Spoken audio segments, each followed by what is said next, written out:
शङ्कररूपिणं यमाश्रितो हि वक्रोऽपि चन्द्रः सर्वत्र वन्द्यते।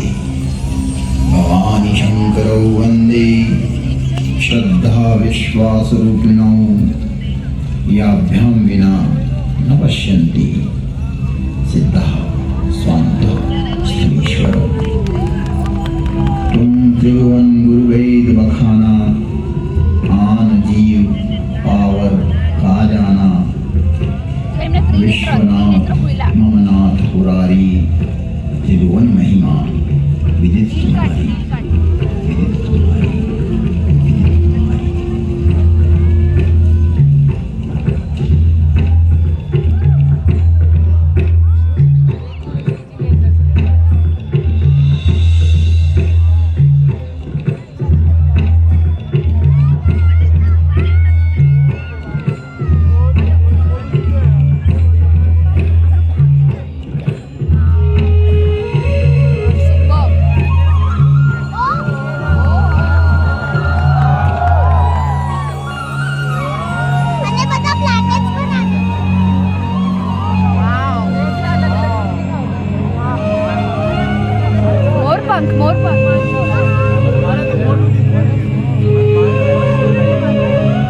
श्रीजी बाबा के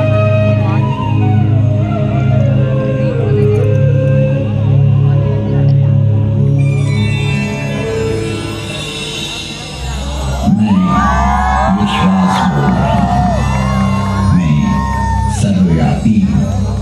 मेरा संपूर्ण विश्व में वास है, क्योंकि मैं विश्वास हूँ, विश्वास हूँ, विश्वास हूँ।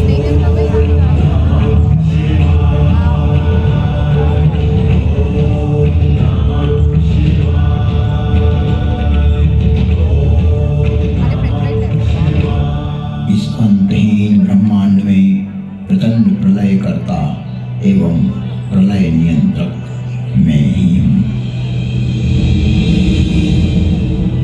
मेरा विज्ञान रूपी विधाता एवं विष्णु इतना विकसित, विस्तृत और व्यापक है, जो कि जीव मात्र की क्रिया, प्रतिक्रिया, विचार, सुविचार, कर्म, सुकर्म तथा जन्म जन्मांतरों की सारी चेष्टाएं इस प्रकाश पुंज में संरक्षित रखता है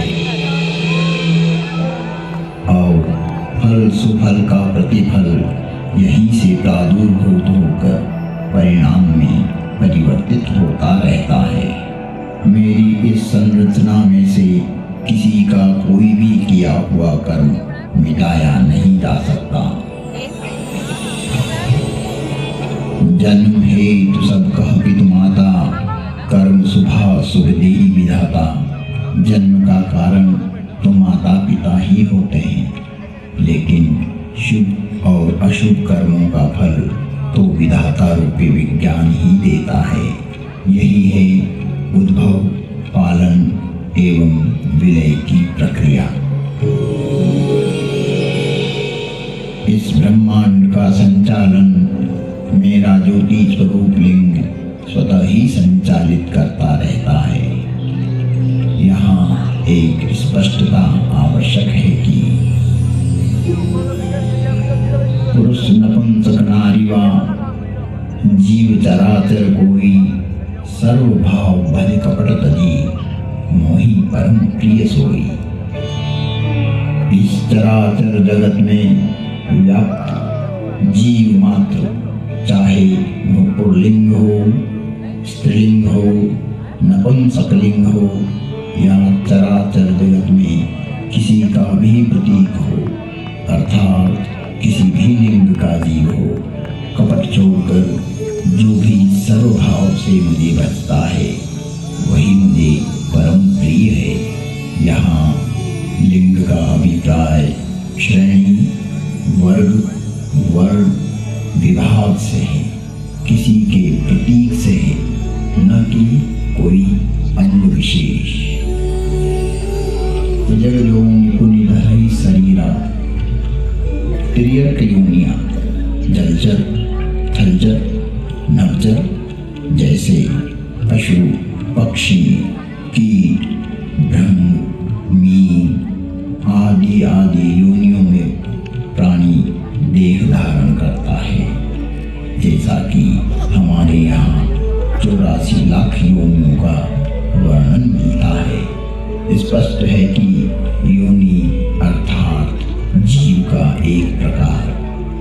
जगत में शिवलिंग एवं योनि को अंग विशेष के रूप में प्रचारित करना सनातन धर्म को प्रदूषित करने की कुचेष्टा है। शिवलिंग एक ज्योति का स्वरूप है। आज भी शिव के 12 स्थान ऐसे हैं जिन्हें ज्योतिर्लिंग ही कहा जाता है। जो प्रतीक यहाँ प्रदर्शित किया जा रहा है यह है शिवलिंग। और अंतरिक्ष में चारों तरफ घूमती हुई वो सारी योनियां हैं। यह है मूल स्वरूप जो यहाँ उद्घाटित किया गया ताकि जगत में व्याप्त भ्रांतियां दूर हों। शिव में विश्वास, उनकी व्यापकता एवं विराटता ही शिव के प्रकाश पुंज की संज्ञा है। अर्थात शिवलिंग शिव की पहचान का द्योतक है, एक चिन्ह है, एक प्रतीक है। ये शिव द्वार में प्रवेश करने का प्रथम अक्षर। शिव है द्वार एक भीतरी प्रवेश के लिए। यह है प्रतीक। इस स्पष्टता के उपरांत भी भ्रामक अर्थ प्रचारित करना उचित नहीं है।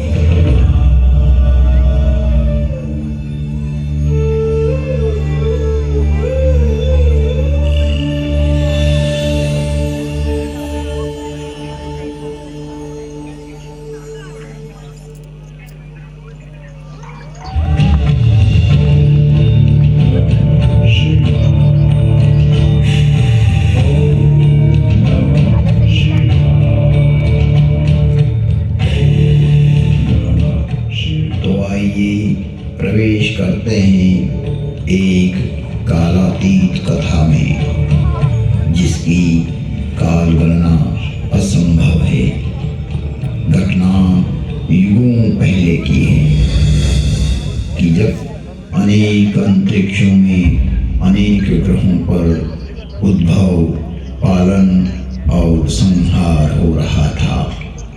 अर्थात कई सारी सृष्टियों का प्रादुर्भाव और विलय हो रहा था। कई वहाँ की सभ्यताएं विकसित हो रही थी तो कोई नष्ट हो रही थी। और वर्तमान में भी यही क्रम अनंत कालों से चल रहा है और अनंत कल्पांतरों तक चलता ही रहेगा। यह अंतहीन क्रम है, परंतु यह घटना इस पृथ्वी नामक ग्रह की है कि जब यहाँ सब कुछ निशब्द था, समस्त पृथ्वी जल आप्लावित थी, तभी भगवान विष्णु ने वराह रूप धारण कर पृथ्वी के कुछ भाग को जल से बाहर निकाला, जिससे कालांतर में इस पृथ्वी पर जीव पनपने लगा। और एक बड़ी काल गणना के बाद यहाँ मानव पैदा हुआ, किंतु उसे किसी प्रकार का बोध नहीं था, किसी भी प्रकार की अभिव्यक्ति की समझ नहीं थी। ना तो उस समय शब्द था, ना कोई वर्णाक्षर। चराचर जीव जगत अपने अपने समूह में एक मूक दृष्टि से एक दूसरे को निहारते थे, लेकिन कुछ भी अभिव्यक्ति नहीं कर सकते थे। चारों तरफ इस पृथ्वी पर सन्नाटा ही सन्नाटा था। प्राकृतिक स्वरों ध्वनियों के अतिरिक्त यह पृथ्वी निशब्द थी। ऐसे कई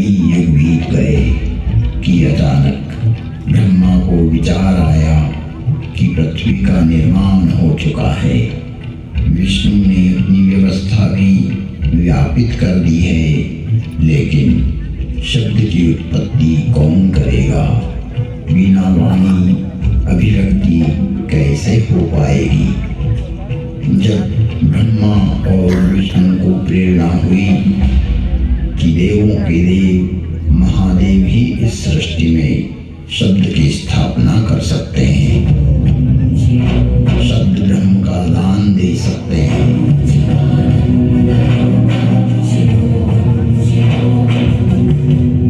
परंतु शिव का समय अधिकतर समाधि में ही व्यतीत होता था।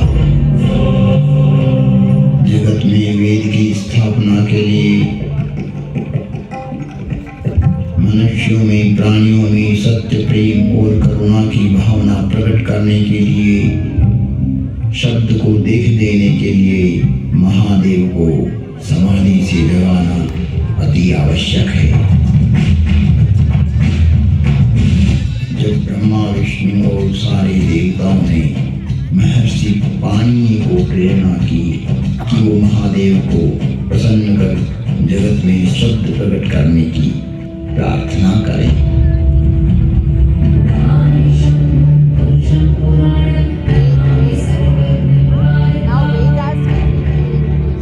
महर्षि पाणिनि की निष्क्रिय एवं जगत कल्याण की भावना से की गई तपस्या ने भगवान शिव की समाधि में विघ्न डाला। महादेव की समाधि असमय भंग हो गई। महादेव के जागते ही उनका रौद्र रूप प्रकट हुआ और उन्होंने अपना नाद शस्त्र डमरू उठाया और भयंकर तांडव करने लगे।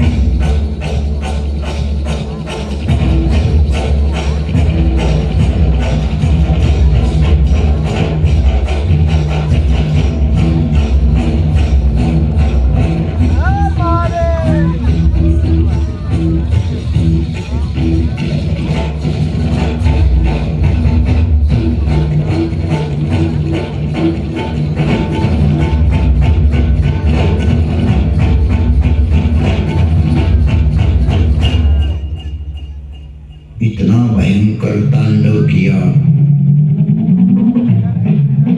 कि पृथ्वी हिलने लगी, आकाश में बिजलियां कौंधने लगी। पृथ्वी को हिलते देख ब्रह्मा ने सोचा कहीं प्रलय की वेला तो नहीं आ गई। चारों तरफ समुद्र में तूफान आ रहा था। हवाएं चक्रवात का रूप लेकर आकाश की ओर बढ़ रही थी। पूरी पृथ्वी अपनी दूरी पर ऐसे डोलने लगी मानो पृथ्वी समुद्र पर तैर रही हो। तब महादेव ने अपना डमरू बजाया और असमय समाधि में हुए विघ्न के कारण तांडव करते हुए अपने इस नाद से संसार को बधिर कर देंगे, इस सृष्टि को समाप्त कर देंगे और उसकी तीव्रता को प्रकट करते हुए प्रचंड एवं भीषण गंभीर ध्वनियां पैदा करते हुए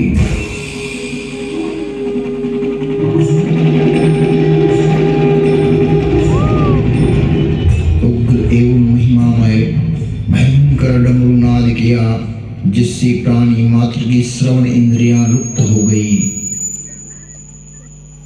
नाद इतना भयावह था कि प्राणी मात्र के कर्ण भेद हो गए। कुछ काल के लिए यह स्थिति बन गई। महादेव तांडव करते हुए अपने उग्र नाद वाद्य से कुछ ऐसी शाब्दिक रचना की जो आज इस भूमंडल पर शब्द और श्रवण का कारण है, जिसे महर्षि पाणिनि ने अवरुद्ध हुई अपनी श्रवण इंद्रियां पुनः जागृत होने पर शब्दों में पिरोया। जगत कल्याण के लिए महादेव की प्रेरणा से नाद वाद्य से निकली हुई ध्वनियाँ जो आज इस संसार में व्याप्त है। इस भूमंडल पर कोई भी व्यक्ति किसी भी भाषा में अपनी अभिव्यक्ति करता हो, उसका उद्गम स्रोत महादेव का डमरू ही है। और वो डमरू इस प्रकार बोला, ऐं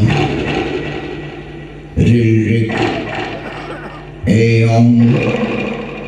ऐं भयवरट लं यमगणनं जभय गणदश जगगणदश खपचटत चटतव कपय शशशर हल।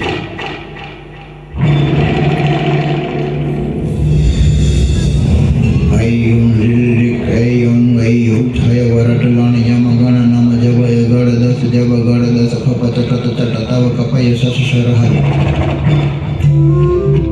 यह था शिव का नाद शस्त्र से उत्पन्न हुआ शब्द व्याकरण।